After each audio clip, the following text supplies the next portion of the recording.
Hey there, looks like we are live in the group. Hello to you. Thank you for tuning in and joining us. You know the deal. You're here for our next episode of the Hidden Entrepreneur Show. I don't do it alone. I do it with an extraordinary guest each and every time. And today is no different. Look right there on the screen. It's Whitney Vosburgh joining us. How are you today, Whitney? I'm very well. Delighted to be here. Thank you. I appreciate that very much. And you are being here from the opposite coast I am on, right? Yeah, that's right. Hey there, looks like we're live in. There we go. Just got to push a few buttons and make sure all the gadgets are set so we can hit record and have our show here. So I am ready. Are you ready to hit record and do it? Let's go. Let's do it. And have that wonderful conversation. All right. By the way, we're going to be discussing this for the record. Look at the book, Work the Future Today. Not only is this, it's, first of all, how often do you see, what is this, a perfect square? Is that what this is? That's what it is. A choice, no doubt, right? And I'm sure a more expensive choice. They charge you more. Yes, which means we make much less. So what is the purpose? I know that that's an actual big word of yours throughout all this. Why the square? The square is a signifier that this is a different kind of book. And also the circle inside a square, you could call it a sacred geometry. I like it. Now, not only was I lucky enough to receive this copy, thank you, by the way, but look what it comes with. What is this?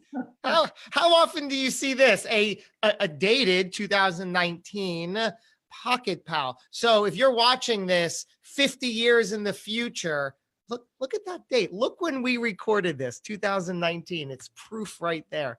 This is awesome, though. What is this?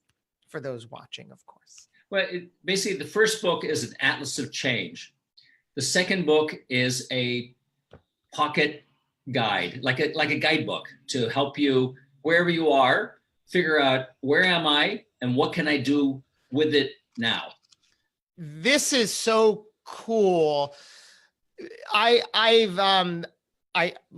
like many of us, I've read books. I've never seen or gotten this before. How did this part come about? Who said, you know what, not only would this make a great, we can have like a companion, but it should be a pocket pal?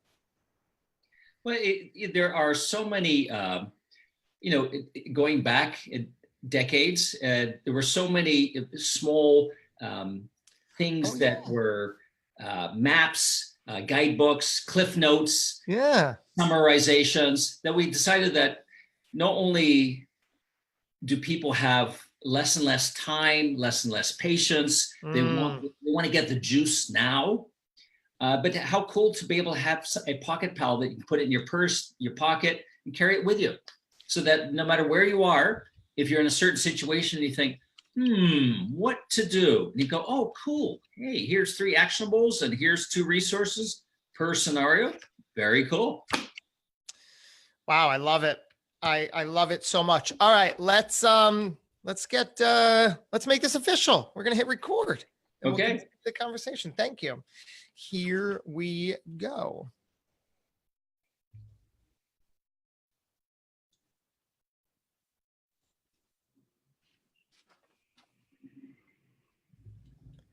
Hey there, guys. Thanks for joining us. You're tuned right into the Hidden Entrepreneur Show. I am your host, Josh Cary. Our guest today is co-author of the book, Work the Future Today, an Amazon #1 new release in category, and is about the old story of profit first coming to an end, and it must be replaced by the new story of purpose first if we are to prosper. The old triple bottom line of profit, people, planet is transitioning into the new bottom line of planet, people, profit.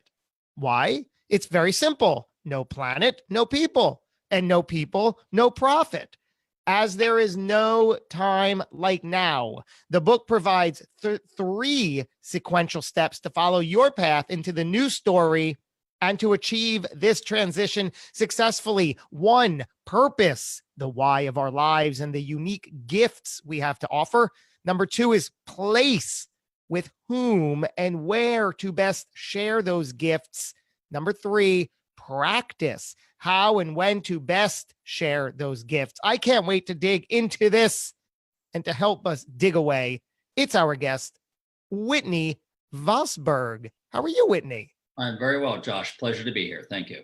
Thank you so much for joining us. So I love this book for so many reasons. It just speaks to everything that, especially in my current day-to-day, in my current brand and my current work, I'm just all about. One of the great big pull quotes you have in the book says, "The future depends on what you do today." And not only that, the title of the book is "Work the Future Today." I love that. Is that sort of the overriding theme of what it's all about? Yes, since we all mostly unintentionally co-create the future today, right now, and now, and now. Yes. It is what it is without judgment. But imagine how much more beautiful and powerful the world and our daily existence would be if we were intentionally co-creating the future right now, today, now, and now, and now.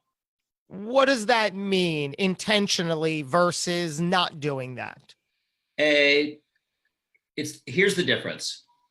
Doing things unintentionally is like driving a car with no map, no GPS, and you're blindfolded. You'll go somewhere, but you probably won't want to go there, and you won't like how it ends. Being intentional is like having a North Star that provides us not only with a sense of direction, but an actual life path, a work path, so that we know why we're here. How do we do that best each and every moment? Is this in part about first knowing what you want? That's close to it. You have to first know what your why is, your purpose, your calling, your unique gift. Why are you here on this planet right here and now? One of the things you said was that we are co-creating all of this together. What does that mean, to co-create, really? We're all, as human beings, the sum of all the decisions that we have made. Love it. So we're constantly and continually deciding yes, maybe, no. But even maybe is a decision. So you have one person doing that, and you have two people and three and millions and billions. So there is a whole series of overlapping, interconnected decision-making matrices. They're just people making decisions left and right all over the place. And that shapes our daily existence. So basically, what I do or don't do, both are a choice, affects you in some way. Since we're all interconnected, we all affect each other's existence, moment to moment, year to year, decade to decade, so on, far into the future. Yeah. So no, go ahead. We all share, at the end of the day, the same destiny, because we only have one planet, and good planets are hard to find. Wow. I love how when I said, is this about knowing what you want? You said, yeah, part of it, but first we have to know our why, the purpose. Walk us through that. How in the world do we even begin to discover that for ourselves as entrepreneurs, as business people, as people? Cue your television set, switch off your social media devices, spend more time with yourself in quiet situations, get intimate with yourself, stop being a stranger to yourself.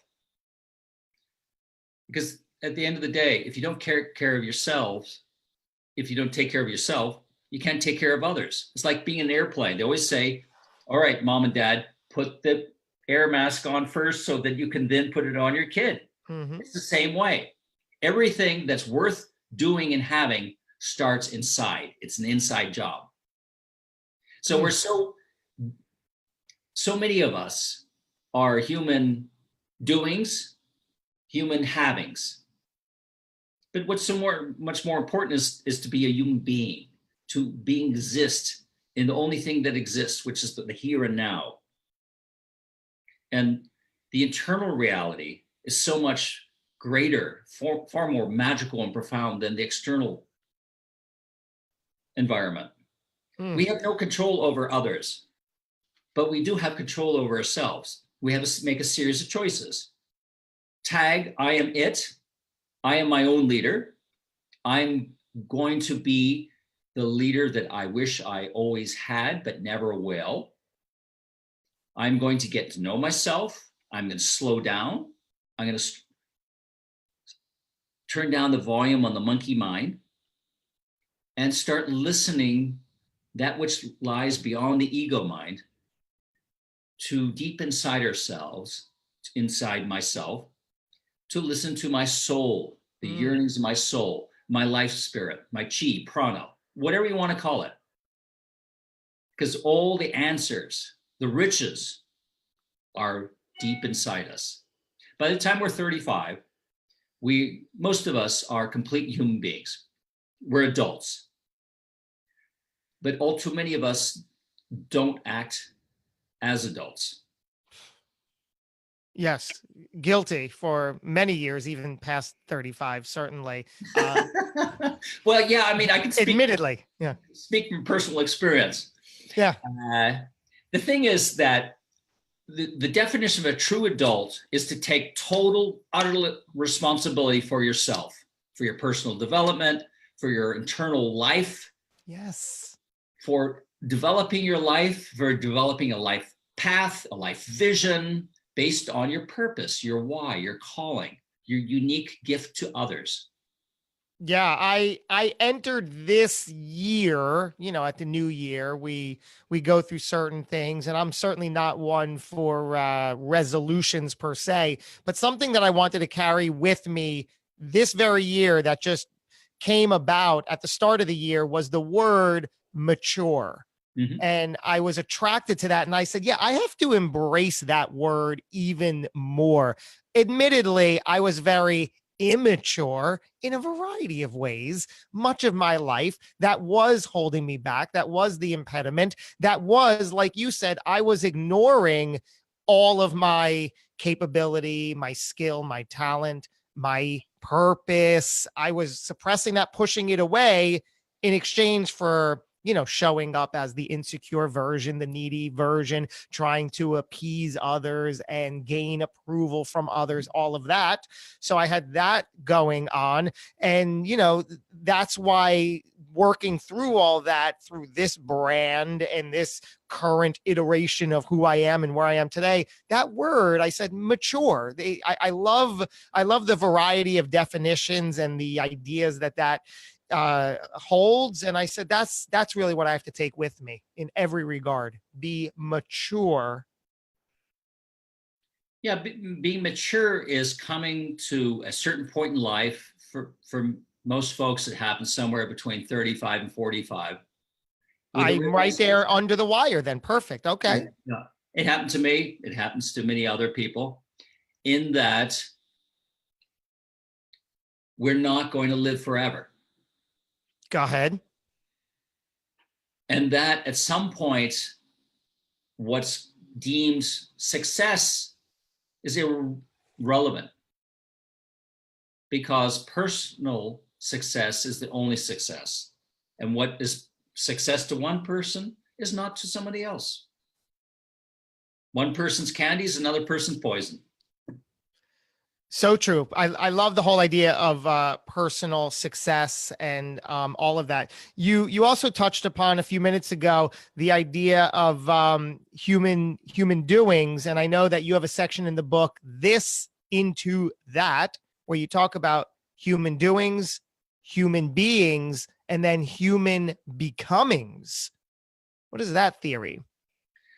Well, everything, no, I wouldn't say everything, but many things can be boiled down to a triad.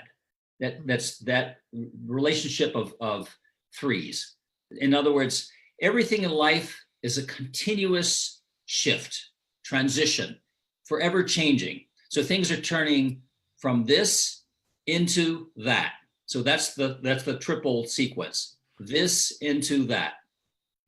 So many of us who have our creature comforts secure in terms of food, shelter, healthcare, and education, clothing, is the quest for meaning, for belonging, for connection, for being of service, of making a difference, leaving behind a legacy. Our why. So typically when we're younger or immature, immaturity can be throughout life. Right. It's not a number. It's a state of mind and a state of heart. Is that we're human doings, do, work, have, and that we are human havings, where we are in pursuit of ever more stuff. But stuff is not the stuff of life, and stuff owns us, not vice versa. So we just have to think about, oh, that's only $800 or $8,000 or $800,000. The question is, how much time do you have to work in order to pay for that? And what's the total cost of ownership for that stuff? It's not just the time that you put into it in terms of I work X, I earn Y, I pay Z for that. But so there's cost of acquisition, maintenance, security, insurance, maintenance, cleaning, worry, ownership. So it really becomes the point where after a certain point, more stuff is more misery, not more happiness. So Americans are more often than not highly acquisitive, and they find part of success through their stuff. It's changing now with younger generations. Some because they prefer it that way. That and beyond that, some of it's just because they have such massive student debt. So that we're going from human doings being defined by our work, and the future work is for many is not working, at least not as it's been traditionally done for decades and hundreds of years. And it's that transition from human doing, human having to human being, stopping, doing less, showing up more for oneself, being present to what is deep inside us, where all our true wealth is. And then to start acting upon that, realizing our gift, sharing that gift, finding with whom we best share it with, our community, our workforce, work team, whoever, and then how best to share it. It becomes a practice, just like meditation is a practice. Can you give us a real example using yourself? What is your purpose, your why? My why is to help others find and share their why. And when were you able to come upon that? Was it recently or was it many, many years ago?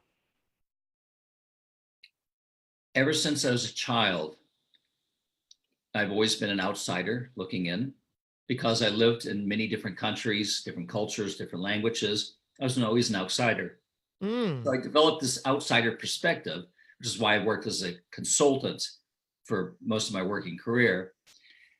But even as a kid, I was always asking why and why not. Really? And then over time, I realized, hey, I can make a good living at asking why and why not. That's fascinating. I want to connect some of those dots. Take us back there to your childhood and upbringing. Paint that picture for us. What was life like for Whitney growing up as a young child? Forever changing. I learned at a very young age that life is always changing. Never the same, never be repeated. There are certain trends and patterns that you can see throughout. You look for the common thread, but the details of it are always forever changing. So we have a choice. We can either embrace change because that's what there is, or we can go into denial. It's a lot easier to go with the flow than to go against the flow. So what was it like? You were, I know you were telling me that you, with your family, had to travel and move a lot. Is that what was literally changing? Yes, and that my father worked for an airline, so we went from the US to Japan to Holland, where my mom's from, to England. So I spent 14 out of my first 20 years abroad. And so it went from one religion, one culture, one language, one belief system to another, to another, to another.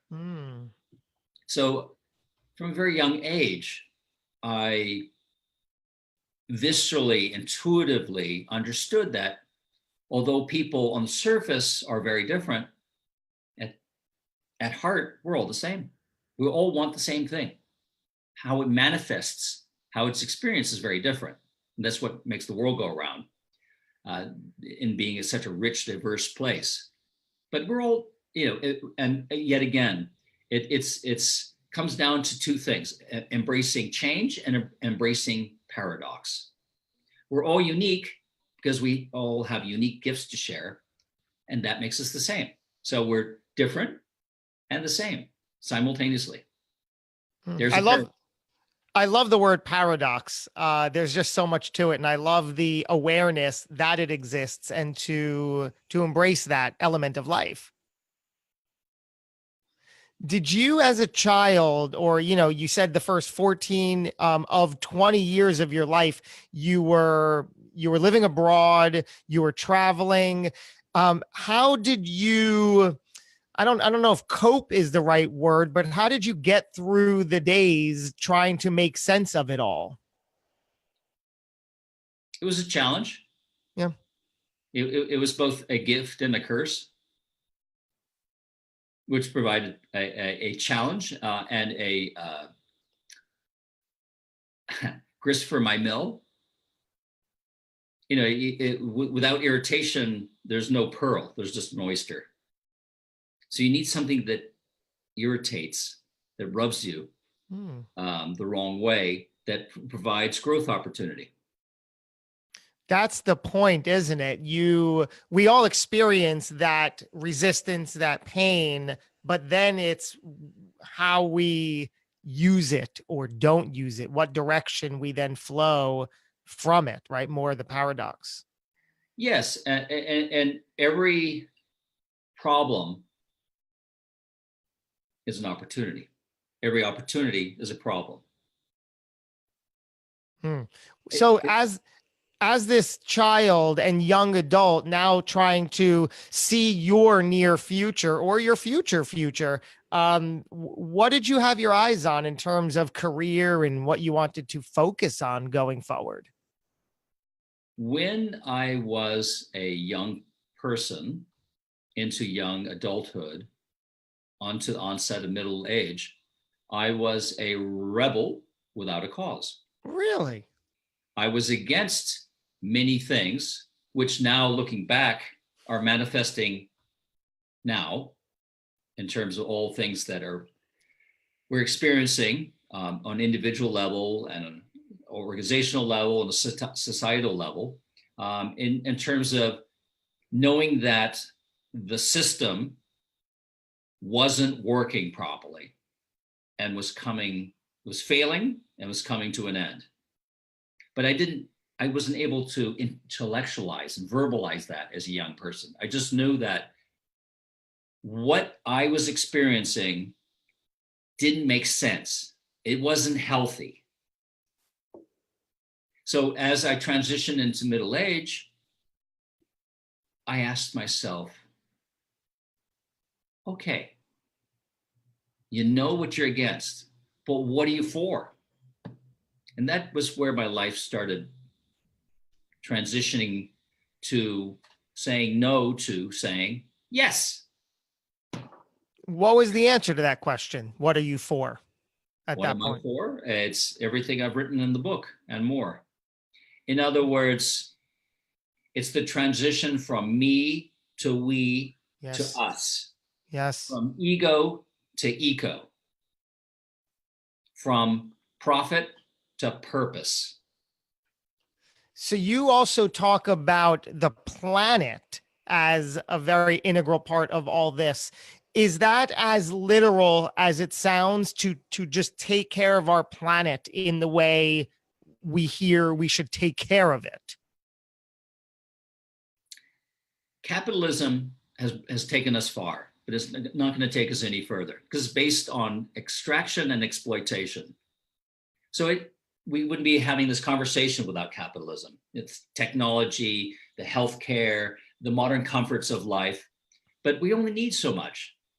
Beyond that, it's takes away from what's truly important. This heart-to-heart transmission, communication, exchanging of transformative experience through stories. This is what human beings are all about. So we have this transition from what was to what will be and is becoming. And it's about the shift from going from the head to the heart. We started with the heart, we went to our head, and we lost our way. Why? For hundreds of thousands of years, we were part of nature, inseparable. When we became apart from nature, we lost the head-heart connection. And so we thought we were the lords of the earth and that we were above it all and we could do it with what we will. Now it's coming to come back and bite us in the butt. And we now have a choice: destruction, creation, fear or love, denial or responsibility. Are we going to grow up and become the people we're meant to be or not? I'd love to hear your take on the word failure. What's your relationship with the word failure? The greatest risk is not taking the risk that you should have taken. That's my definition of failure. How has it shown up in your life? When I was a young man, I did not listen to my gut, to my intuition, and it got me into a lot of trouble. So moving into middle age and beyond, I have learned to implicitly listen to my gut. Wow. Can you share a story of early on not listening to your gut? I would take jobs. I found it very easy to talk myself into jobs I was ill-suited for, but I did not find it easy staying at those jobs because I was ill-suited. It was a bad fit. Because in work, it's so important that this is your individual purpose, this is the organizational purpose, and there has to have some overlap. If there isn't, you're in the wrong job. This brand, The Hidden Entrepreneur, was founded on the basis of fear, because all of these years I was hiding behind my fear, using that as an excuse for everything. Is there a time in your life you can specifically pinpoint where you were hiding behind fear and you knew you had to work through that?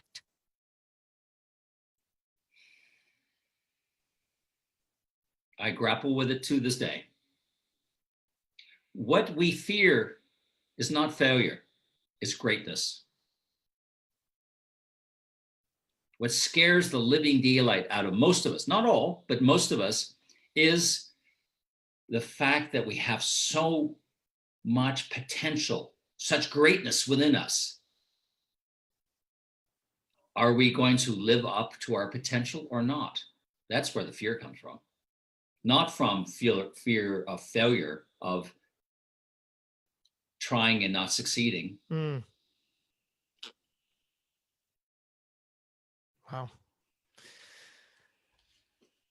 Do you believe that everything happens for a reason? Yes and no. Yeah. We live in two realms. There's the human existence and there's the universal existence. So things happen for a reason on a human level, cause and effect, human laws of existence. But then there's the universal laws where it's very different. Are you spiritual or religious in any ways? I don't have a religious bone in my body because religions are tribal and they are a dilution or pollution of the original spiritual intent of the founders. But I'm very spiritual. I am a follower of the teachings of Jesus Christ, of Buddha, of Muhammad. But religions are like bureaucracies, they tend to get in the way of true direct transmission of the original intent of the founders. Was there a time in your life, either younger or older, where you were around a religion? Yes, my mother is a devout atheist. My father is religious but not spiritual. Oh, wow. So the lights are on, but nobody's home. Wow. And your mom's a devout atheist. Yes. When I told her that I, as an atheist, was going to divinity school, she became very angry. I said, but why? There's no God. The paradox. There's that word again. Yeah. And I said, of course there's God. We are God. God is within. When Jesus was talked about the kingdom of heaven, it's inside us. Like everything else, it's inside us. So if I heard this correctly, you're an atheist. I started as an atheist when I went to divinity school. Halfway through, I considered myself a pantheist, a believer in all the wisdom of all the faith traditions. And then I left as a panentheist, which is a believer in Mother Earth as a singular living system and organism. Wow. I gotta look into that more. What's that word? Panentheist. Wow. I love that. This whole idea, purpose, place, practice, work the future today. How do you spend your time today, these days? In pursuit of ever better. I see.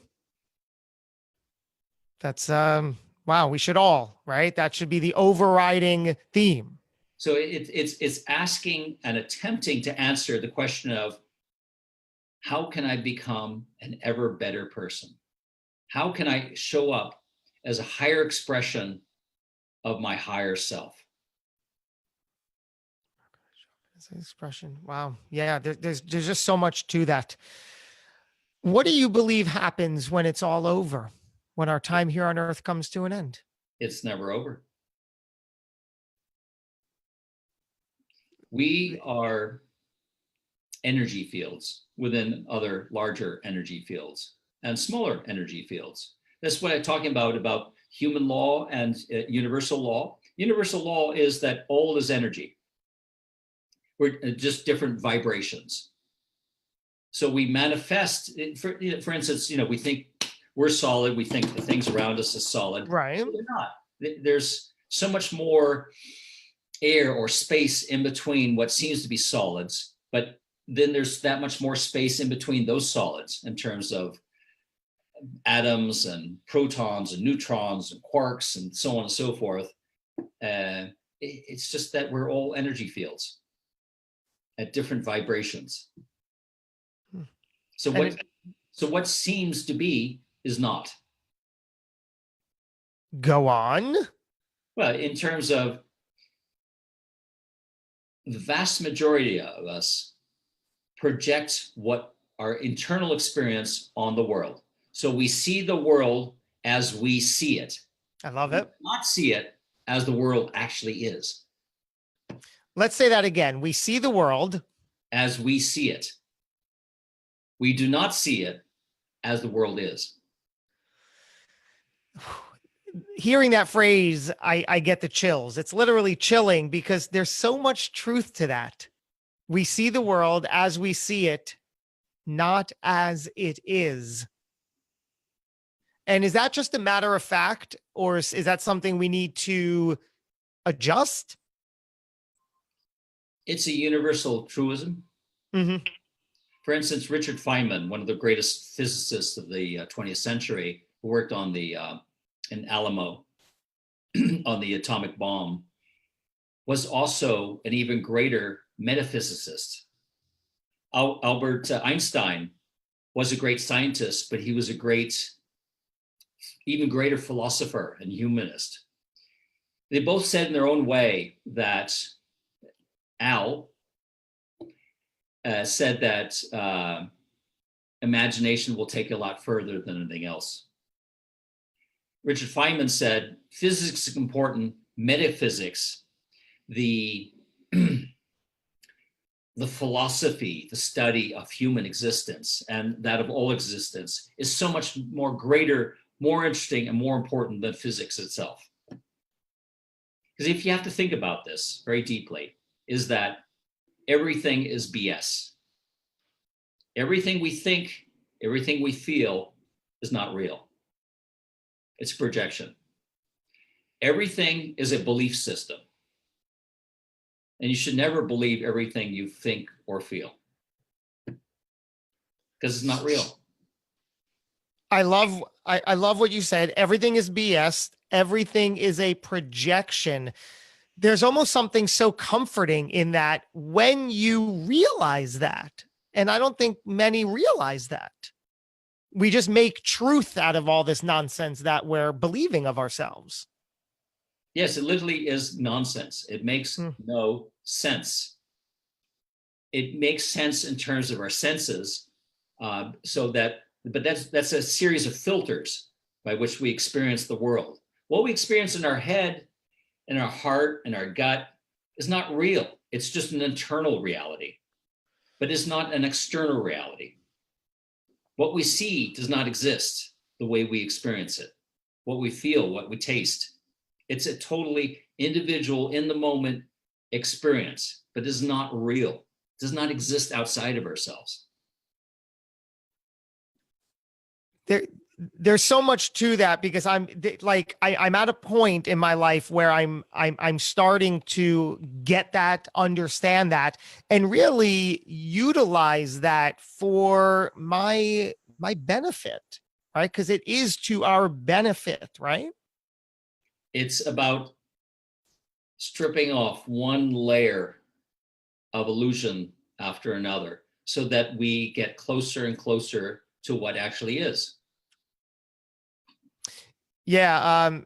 I love this. Jessica in the comments just wrote, mind is officially blown. And I feel the same way because there is something to that, really acknowledging what you said is, and I see that as my truth, where everything we're seeing, feeling, experiencing is not real, right? Yes. Is that, yeah. Let's go down that again. Yeah. And right now we have a series of overlapping global systemic failures. It's not business as usual. It's not life as usual. The changes we're undergoing right now are greater than all changes combined that has happened previously. This is the mega shift. The shift of what? That awareness? Well, you've tapped into something that's critical. Nothing of consequence will happen in a positive way in terms of misleaders, misleading institutions, lack of modeling, global climate change, depletion of natural resources, the ozone hole, so on and so forth.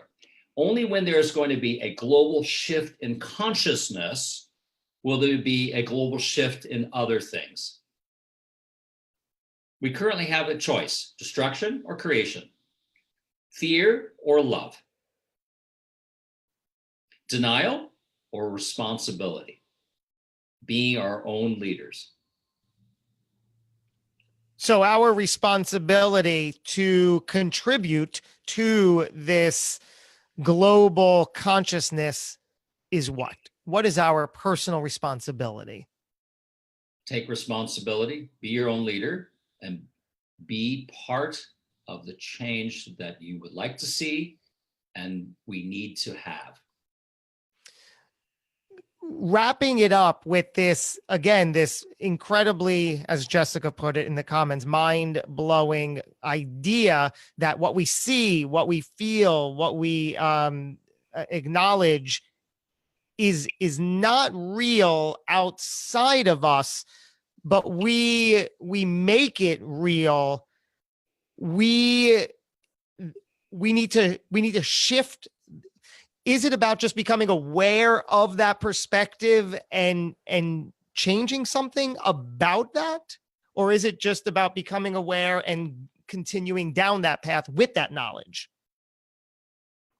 If I had to sum it up, it's about making that longest journey but seldom taken of the 18 inches from head to heart. To go from intellectual intelligence to emotional intelligence, to our gut, to our intuitive intelligence. We have brain tissue in our head, our heart, and our gut. So we need to align the three intelligences.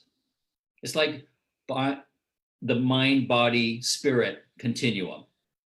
We also have to be in alignment in terms of head, heart, and gut.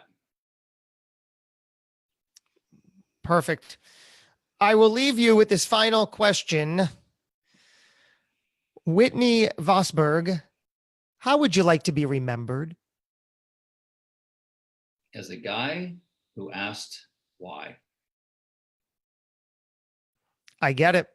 I see it. I see the whole theme here. I love it from start to finish. Sir, thank you for joining us and for showing up and for opening up and sharing all of that mind-blowing dialogue. Thank you. Well, thank you for the opportunity and asking great questions and having a great conversation. I absolutely love it. And thank you everybody for tuning in, whether it's on the live video broadcast or on the official podcast. I appreciate you. We're going to have another episode not too far behind for you. Until we do, thank you for tuning in and go get them. All right, we are off the podcast, but live on Facebook. To wrap it up, how do you feel, Whitney? I feel good. Yeah, this was a fascinating conversation. So much there. It's one of those things that now throughout your day, I'm going to, it sits with you. You think about it again, just that whole concept. I love it. Just whatever we're seeing, feeling, thinking, or experiencing is not real. It's what we, Project. It's what we pretend, right? It's pretend, project. Is that for survival? Is that the way we've come to survive and it's almost become our go-to necessity? Like, yeah. It's necessary for the survival of our ego, not us. We are not our ego. Yeah, our ego is part of us, but we're not our ego. Yeah. So finally, to drill it home, what do we go forth doing or not doing with that new knowledge that it's not real? Make it real. Is that through the connection? Yeah. It's looking inside, spending time inside, getting intimate with yourself, your true self. Making it real. There you go. It makes like, hey, be real with yourself. That's the concept. That's it, right? Make it real. So you're saying so much of what we do is lying, is protecting, is putting on this front of non-real. We're showing up non-real, not real. It's a series of masks. Yeah. Hey, that's the basis of my brand, the Hidden Entrepreneur. Showed up with that mask on. And knowing full well, this is where the anger and the frustration came from, knowing full well when I would show up in the world, just like me, I'm trying to appeal to you. I was ignoring the gut. I was ignoring what I knew was there. I'm like, no, not now. Can't show that. Put it all aside. Because we know. We do. And we deal in, we're drawn to addictive experiences, substances, habits, what have you. Yep. To distract ourselves from what really is and what is truly important. There you go. There you go. And like we started, there you go. This is the book. Incredible. Thanks again for sending this along and for being here. I will, absolute fascinating. Certainly. I will stay in touch and we'll be connected in the near future. Please do. Lovely talking with you. Thank you. Likewise, Whitney. Take care. See you soon. Bye-bye.